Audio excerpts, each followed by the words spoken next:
kulanti wacan oo wanaagsan daawadayaal halkani waa Faafi TV tan qodobada aad ku daawan doontaan warkeena doorna waxa kamid ah sida la socotaan galmudug waqtigii doorashadii oo waqti kooban ahaa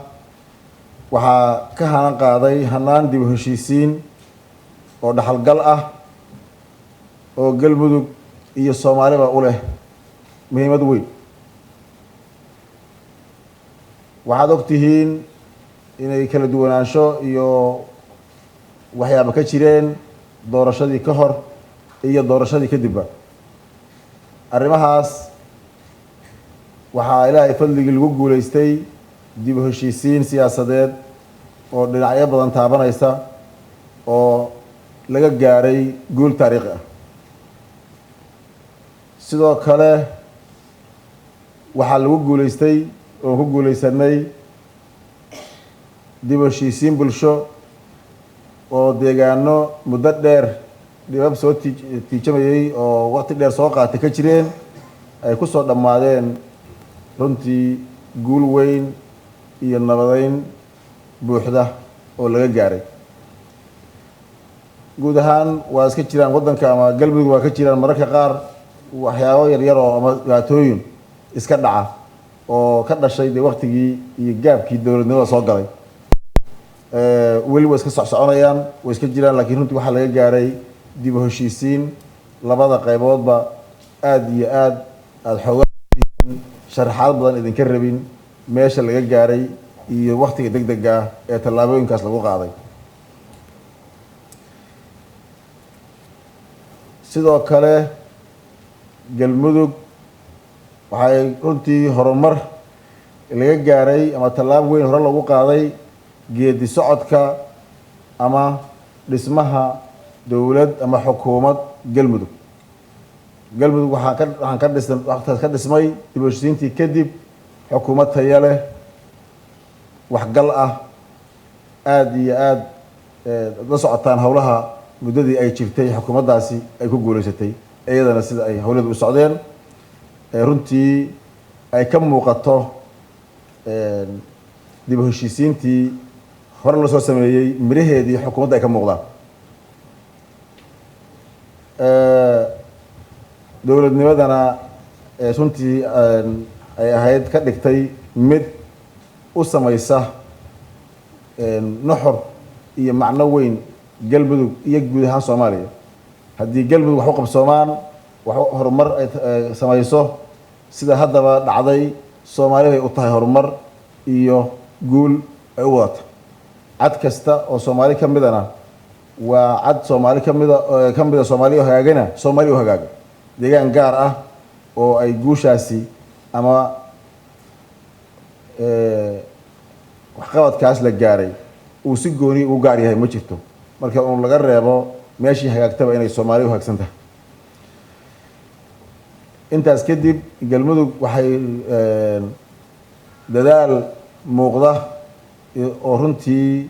aada iyo aada hortabin u leh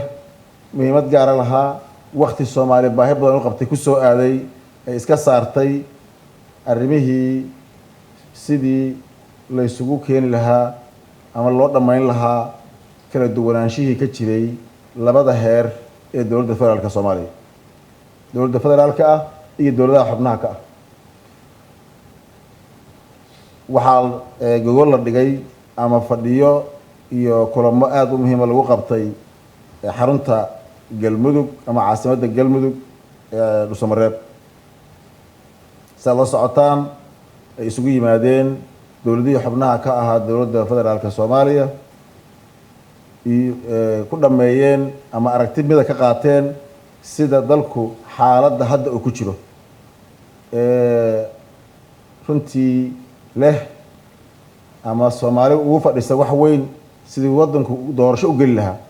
aragti mida ka qaateen kadibna ku casuumay ama ku marti qaaday madaxdii dowladda federaalka Soomaaliya taasna la iskula qaatay ama la iskula gaaray in waddada maantay ugu muhiimsan ee sugaysa Soomaali oo ah dalku inuu si nabad ah xasilan heshiis ah la wada ogol yahay ku galo doorasho ayaa la iskula qaatay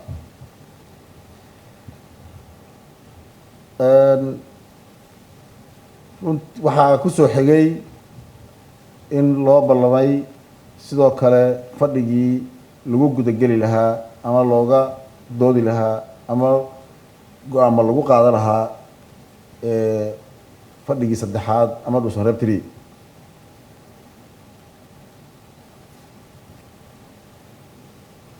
waa jirtay ama way dhacday in fadhigii saddexaad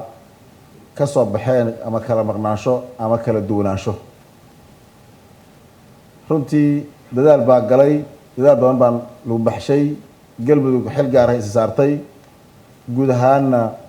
soomaali waa ka wada qayb qaadatay dadaalka nin joogay ama cid joogtay ama madax joogtay iyo madax maqneedba waxaan aaminsannahay in la wada dadaalayay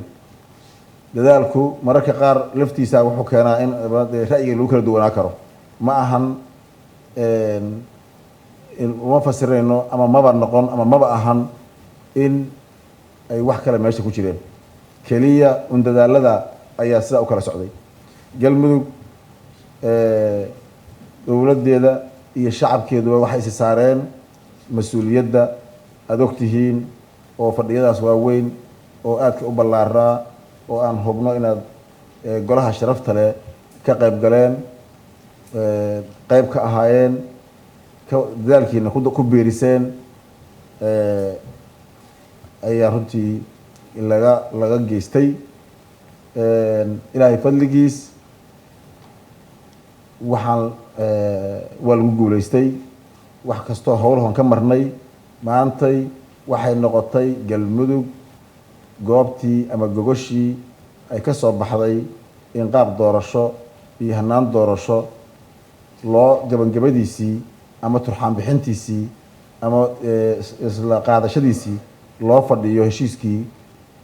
laga ka soo baxay dhuusamareeb 3 oo hadda maalmihii lasoo dhaafay aan u joognay halka u joognay haddana loo fadhiyo kuna kalsoonnahay inuu guul iyo waktiga la joogo doorashada hanaan lagu galo laysla ogol yahay uu ka soo baxo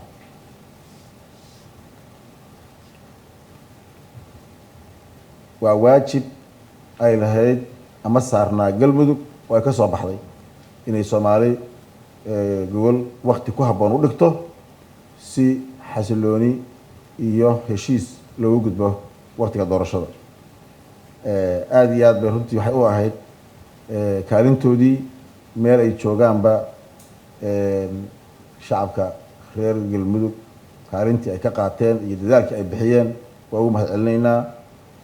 aada baan runtii u leenahay sidoo kale madaxda sharafta leh mas-uuliyiinta soomaaliyeed shacabweynaha soomaaliyeed kaalintii ay ka geysteen iyo taladii ay ku darayeen iyo siday noo garab taagnaayeen waa u mahad celinaynaa iyadana kaalinta aqalka sare runtii waa aqal muhiim u ah howl badanna soo qabtay unaga mahad celinayno gaar ahaana dowladaha xubnaha ka dowladda federaalka ah u ah si gaar ah matalaad iyo xil gaarina uu ka saaran yahay anaan aaminsannahay inay runtii qaateen kaalintoodii dadaalkoodii iyo hawshii ku aadaneed waxaan isleenahay maanta waxaan u baahannahay inaan si wada jir ah u galno waktiga doorashada